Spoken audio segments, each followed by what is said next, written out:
শাকিল, ভাই। তারপরে কি অবস্থা তোমার ব্যবসা বাণিজ্য? হ্যাঁ আলহামদুলিল্লাহ ভালোই। তোমার কি অবস্থা, কেমন আছো? সব মিলে ভাই চলতেছে আলহামদুলিল্লাহ। আমার কিছু টাকা লাগবে। আমার মোবাইলটা পুরাতন হয়ে গেছে, নতুন একটা মোবাইল কিনবো। টাকা লাগবো? তা তুমি আগে বলবা না? দাঁড়াও বাবা, আমি টাকা তোমার দিতেছি। কি যে কও, এই নাও, এগুলো হলে চলবো না আরো লাগবো? চলবো। আর বাবা, আরেকটা কথা, আমার আসতে কিন্তু লেট হবে। বাবা একটা কথা শুনো, তুমি যেখানে মন চাই সেখানে যাও, কোনো সমস্যা নাই, তবে 11টার আগে বাসায় চলে আইসো, কথা বুঝছো? আচ্ছা ঠিক আছে, তাহলে যাও। আচ্ছা ঠিক আছে। বুঝলা শাকিল, আমার একটা মাত্র পুত্র, কোনো কিছু আবদার করলে ভাই আমি কখনো না করতে পারি না। আরে বাপের টাকা ছেলে নিব, তাতে আবার না করার কি আছে? শুনো আজিজ ভাই, এই বয়সটা হইলো ভালো মন্দের দিক। হাতে বেশি টাকা পয়সা থাকলে কাজে পোলাপান সঙ্গ দিবে, খারাপ কাজে লিপ্ত করবে, বাজে নেশায় আসক্ত করবে। দেখবা অনেক খারাপ কাজে লিপ্ত হয়ে তোমার ছেলে আস্তে আস্তে ধ্বংসের দিকে চলে যাবে। তাই বলছি, ছেলেকে প্রয়োজন মতো টাকা দেওয়াই ভালো। আর শোনো, তোমার ছেলে রাত বিরাতে বাইরে থাকে, সে যদি রাত পর্যন্ত বাইরেই থাকে তাহলে লেখাপড়া তো অনেক ক্ষতি হয়ে যাবে, এদিকে খেয়াল রাখা উচিত। আমার ছেলে এরকম ছেলেই না। আমার ছেলে খুবই ভালো, কোনো সমস্যা নাই। থাক ভাই, এসব বাদ দাও, চলো দুই ভাই মিলে চা খায় আসি।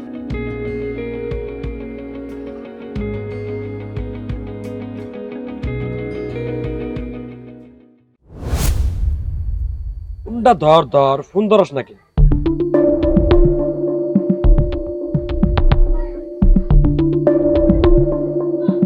হ্যালো, এত ফোন ধরতে এত লেট হয়ে গে? বন্ধু ফোনটা সাইলেন্ট করা ছিল। আমার কাছে টাকা নিছি, মাল খাওয়ার টাকা নিছি। তাড়াতাড়ি তাড়াতাড়ি আচ্ছা তুই কই আছস? জয় করে কাছে নিচে আছি। আচ্ছা ওই করে কাছে নিছে, আচ্ছা আমি আসতাছি। আচ্ছা ঠিক আছে। আরে বন্ধু, তোর বেটা এত লেট হয়ে গে? ফোনটা ব্যস্ত ছিলাম বন্ধু, বুঝছ না? বাবা টাকা দিছে? দে টাকা দে, মাল নিয়ে আগে যায় যা। দে টাকা দে, বেশি করে দিস। তো আচ্ছা থাকি কেমন? তাড়াতাড়ি তাড়াতাড়ি।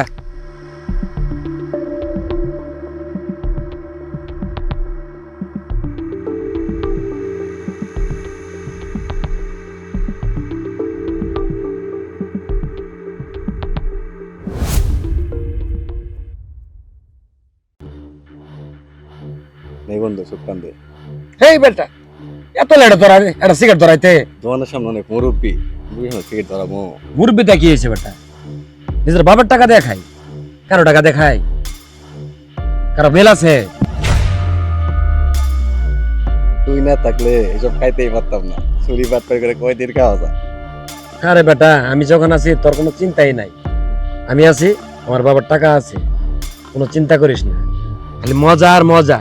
ঠিক আছে বন্ধু, এত ভালো জিনিস তুই আগে কি আর আমরা খাওয়াইলি নে? হ্যাঁ বন্ধু, এত মজা এত মজা। হ্যাঁ কিন্তু টানই খালি সুখ টান দে, পুরা পুরা।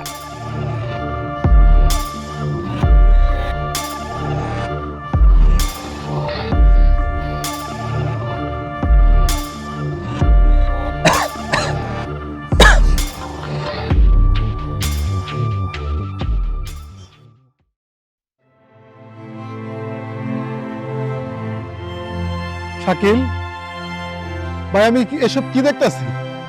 আমার ছেলে ভাই, এই সময় আমার দেখতে হইতেছে ভাই। দাও, এখন আমার কি হবো ভাই? শান্ত হও ভাই, শান্ত হও, ভাঙ্গে পড়ো না, শান্ত হও, ভাই এসব কি? ভাঙ্গে পড়ো না ভাই, শান্ত হও। ভালোবাসা দিয়ে যেমন ছেলেটারে নষ্ট করছো, তেমনি ভালোবাসা দিয়েই তোমার ওই ছেলেরে ভালো হতে ফিরে আনতে হবে। কেমনে ঠিক হবে রে ভাই? আমার তো সব শেষ হয়ে গেল, এখন তো আমার কোনো উপায় নাই। আজকে আমার ছেলে এই অবস্থা, এটা কেমনে কিভাবে কেমনে কি করব আমি কিছু বুঝতেছি না ভাই। আল্লাহর উপর ভরসা রাখো, দেখবা সব ঠিক হয়ে গেছে। তোমার ছেলের এই সঠিক পথে আনতে হলে আগে তোমাকেই পরিবর্তন হইতে হবে। শুনো, একজন আদর্শবান পিতাই পারে একটা সন্তানের সুন্দর ভবিষ্যৎ গড়তে। এখন থেকে 5 ওয়াক্ত নামাজ পড়বা, আল্লাহর দেখানো সঠিক পথে চলবা, পরিবারের সকলের সঠিক খেয়াল রাখবা, সমাজে উন্নয়নমূলক কাজে লিপ্ত হবা। তোমার সন্তানকে বুঝাইতে হবে এটাই সঠিক পথ। তোমার সন্তানকে ভালো মন্দের পার্থক্য বুঝাইতে হবে।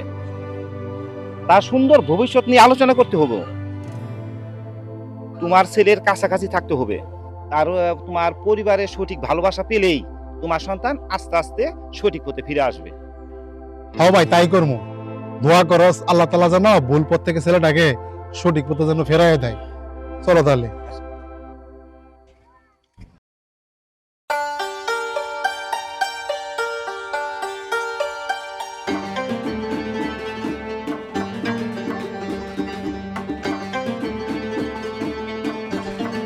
আসসালামু আলাইকুম কাকা।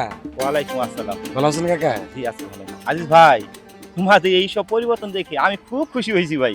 শাকিল ভাই, তোমার উপদেশ মেনে চললে আল্লাহর রহমতে আমার ছেলেকে ভুল পথে ফেরাই আনতে পারছি। তোমাকে অসংখ্য ধন্যবাদ ভাই। না ভাই, সব ওই আল্লাহর ইচ্ছা। প্রত্যেকটা পরিবারের কাছেই বাবাই হইল সন্তানের জন্য আদর্শ। আমি আল্লাহর কাছে দোয়া করি প্রত্যেকটা পরিবারই যেন একটা করে আদর্শ সন্তান গঠন করতে পারে। আচ্ছা ঠিক আছে ভাই, থাকো, যাই আমরা।